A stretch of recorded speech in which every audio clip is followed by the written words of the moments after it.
Are you confused by the new combat rework? Because I am. The meta has become so convoluted, it's kinda insane. Here's some basic weapon combinations based on that. Conventional weapons, the boring old energy and kinetic mix. Not bad, you either go close range or long range weapons. Do keep in mind the ones that have minimum range are the large kinetic weapons, not the energy ones, unless autocannons. If you really wanna go to the basics, you can go full broadside ships and spam medium slots.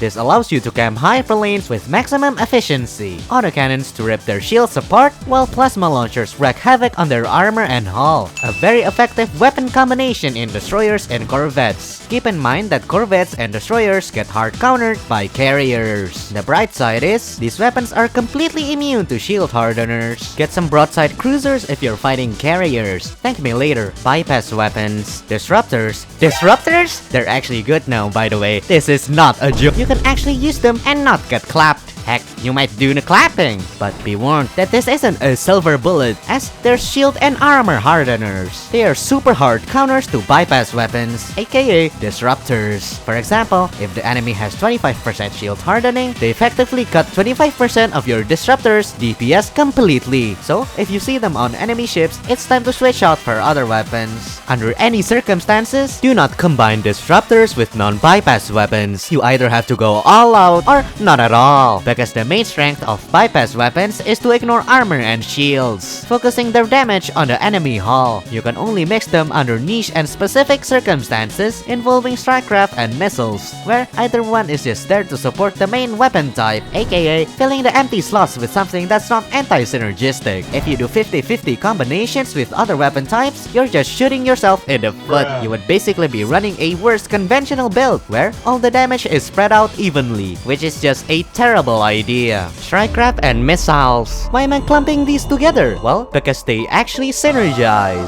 Strikecrafts bypasses evasion and are high in number. From the new changes, they actually run away from battle while launching strikecrafts, instead of just straight up dying like sitting ducks or charging into their deaths. Although they can still shoot at other strikecrafts, they can't shoot down missiles anymore. But they have a place as the undisputed cleanup crew against small ships, aka corvettes, frigates, and destroyers. This is because they ignore all evasion with their insane 100 tracking, as long as you don't get jump scared in a hyperlane, that is. Heck, as long as you get the screen in front of this for protection, it can completely wipe the floor against everything. Missiles, torpedo, and normal. Only torpedoes get the insane damage modifier against bigger ships. But missiles are also not bad. They have actual range now and can be put on normal slots. This is a massive upgrade from before, but still vulnerable to point defense. Unless you're a swarmer missile. Swarmer missiles actually have a lot of range and a lot more health than normal missiles. So yeah, they're an absolute pain to intercept. The downside is you can only put them on M slots. Hey, is that a swarmer cruiser I hear? Brrr. So yeah, missiles a good way to get around shields, and torpedoes are a massive threat in hyperlane warp points. It's actually a very good idea to combine both missiles and strikecraft together, as both bypasses shields. In a scenario where the enemy has gone all out in countering you, just simply switch your frigate computers to artillery and torpedoes into neutron launchers to bypass all of the countermeasures while attacking them from afar and running away. Cowardice win wars, you know? Although this cowardice may not help you against shield hardeners, you can rest assured that at the very least they don't get hard countered as badly as disruptors. Point defense and flak. Now, you may think these things pretty much kill all missiles and strikecraft, but keep in mind that unless the enemy has high intel, they can't confirm your ship designs. This means that they likely will not have the best counter at the time you attack. This is because if they try to research every counter possible without being sure, it would be a massive waste of resources. At best, they would only have level 2 PD or flak, but by that time, you would already have level 3 weapons, because researching and adjusting fleet compositions take time, and in this time gap, you would be able to break through and destroy the enemy. Only do this if the enemy is overly reliant on missiles and strikecraft weapons. If they're only doing it sparingly, this is a terrible idea, as the enemy can just pull a bait and switch, making all of your countermeasures